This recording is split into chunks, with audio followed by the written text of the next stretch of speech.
So it was just revealed in a recent interview with Todd Howard on Starfield that it's not going to have any ground vehicles on release, where he went on to explain that jetpacks instead were going to be the mode of transportation aside from ship point-to-point travel, or just walking across the vast landscapes on foot. And this has got a lot of people kind of upset, like scratching their heads. How are we supposed to traverse these massive 1,000-planet landscapes on foot? Is Starfield going to be yet another walking simulator? Well, I don't think so, and I'm gonna explain why this is not really a big surprise, especially when you take a closer look at how other space games have handled ground vehicles in the past. So let's take a closer look, and if you like this video and you want to see more Starfield videos, let me know by hitting that like and subscribe button to show your support. I'm just getting into content creation for this game, and I'm really excited to talk more about it as information comes to light.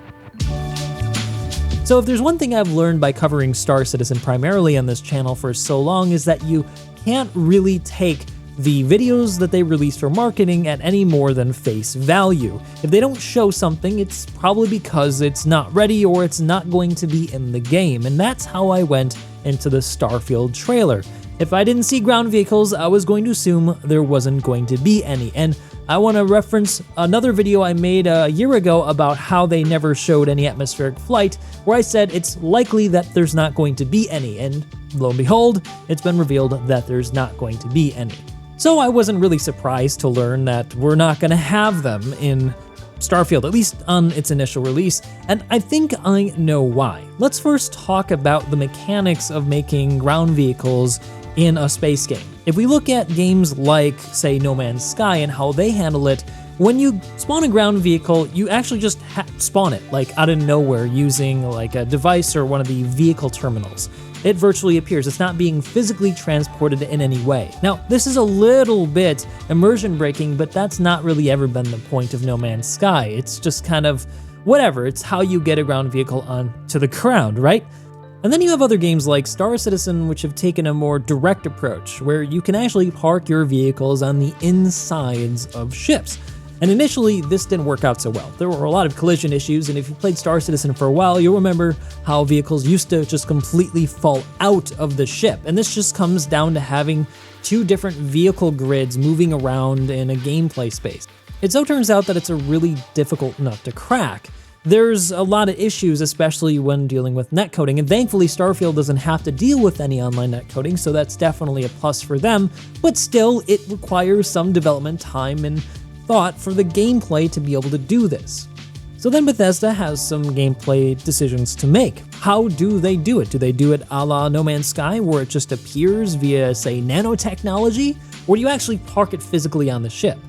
My guess is that the No Man's Sky approach was probably a bit off the table, as it looks like they're trying to go with the more immersive approach of having things more physicalized, such as with the sandwiches that they showed and what have you. They clearly are putting some effort in to make this game feel immersive. And so if they're going to go that route, well, then they have to figure out things like the physics engine and collision with those vehicles. And then how it works once it's been parked. Is it going to get in the way of players if the space isn't big enough? Is that going to cause gameplay issues? Well, these issues might seem small on the outside, it surely would be no small task to figure out.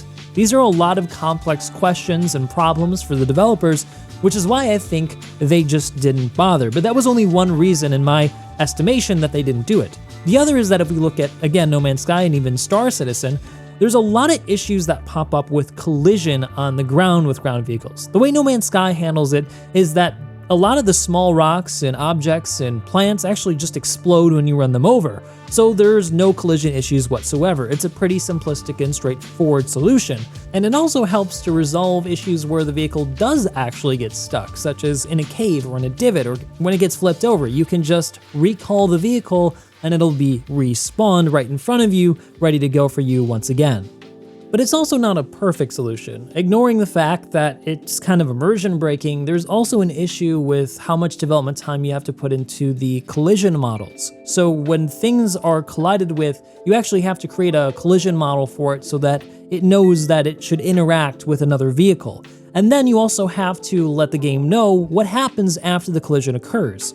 If the destruction occurs, you have to replace the original model with a collision or destroyed model. It could be in one or several pieces, and it's basically the same model but destroyed and changed slightly to make it look like that you've run into it. Now, if they have 1,000 planets in Starfield like they said, and they have a lot of unique flora, that requires them create a lot of extra collision models in order for the game to feel believable and immersive. That's no small task for Bethesda. But that's not all. They also have to worry about navigation for the ground vehicles in addition to the physics of them colliding with the ground surface of planets. With automated generation, they would have to take into account the size of the ground vehicle to make sure that it could travel across all of these locations without getting stuck. And that is another difficult problem to solve. It's a problem that No Man's Sky and Star Citizen both haven't been able to solve. There are situations where in both games you can actually get your ground vehicles just completely stuck and have to leave it there. Well, No Man's Sky already said you can respawn it, but Star Citizen, you're just kind of screwed. Now, you might say that, well, Bethesda has done ground vehicles before. I mean, look at Fallout New Vegas. You could drive vehicles in that game. And yeah, you could, but they had roads in that game. They had clear areas where you could drive. It looks to me that Starfield has a lot more dense forests and areas to drive through, and a lot more potential problems with the vehicles being stuck and just traversing the environment in general. But I don't think any of these issues are problems that Bethesda couldn't solve. Given enough time and money, I'm sure they could get ground vehicles in the game, and if I were to guess, they probably intended to do it to begin with. The issue is that they have a deadline, and they have a budget, and they probably ran out of both, unlike another game in the genre. My assumption is that at some point in the future, they'll probably do a DLC where they continue the work that they started on ground vehicles and put it into the game. It does seem like something that people would like to have. I mean, when you think of space travel, you think of the rover that we had on the moon. It's just kind of a basic thing that comes hand in hand with a space game. But having a ground vehicle might not actually matter, and here's why. It's hard to judge by looking at the 45-minute gameplay video how the experience of Starfield is going to be. When they made the marketing material, they clearly wanted to show non-stop action, and so they showed us non-stop action, so there's always interesting things to look at.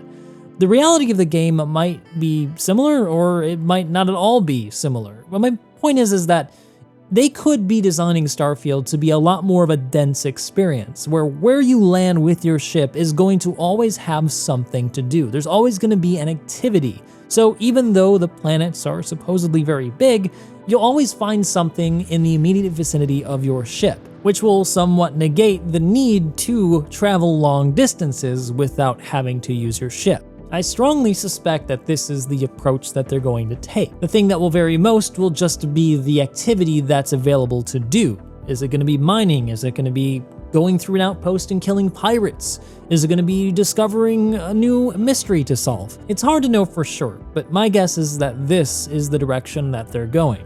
And in my view, it's not at all a bad thing. Games like Star Citizen are great for their massively simulated environments, but a lot of times you're spending huge amounts of time traveling and virtually doing nothing, getting between things to do.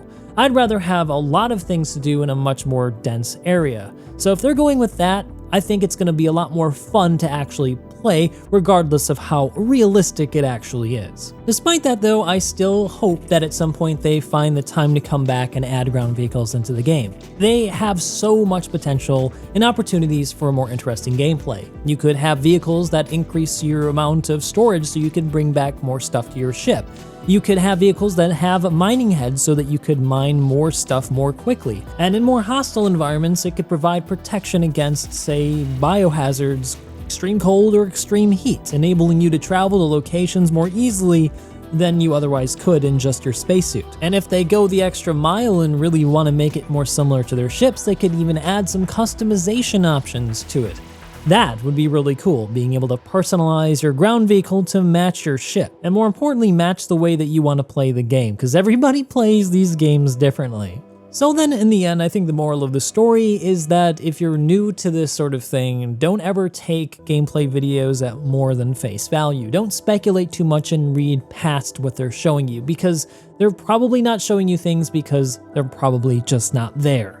But then also don't jump to conclusions thinking that it's going to make the game terrible. I'm going to give it a chance. It might be bad, but I'm hoping it's going to be pretty dang good. I mean, from the face of it, it looks like it's going to be pretty dang good.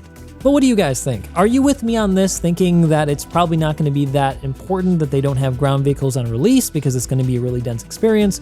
Or are you more in the camp that they should have just waited if they needed more time and delivered Starfield with ground vehicles for that cool factor? And of course, for the possible utility that it could provide over longer distances.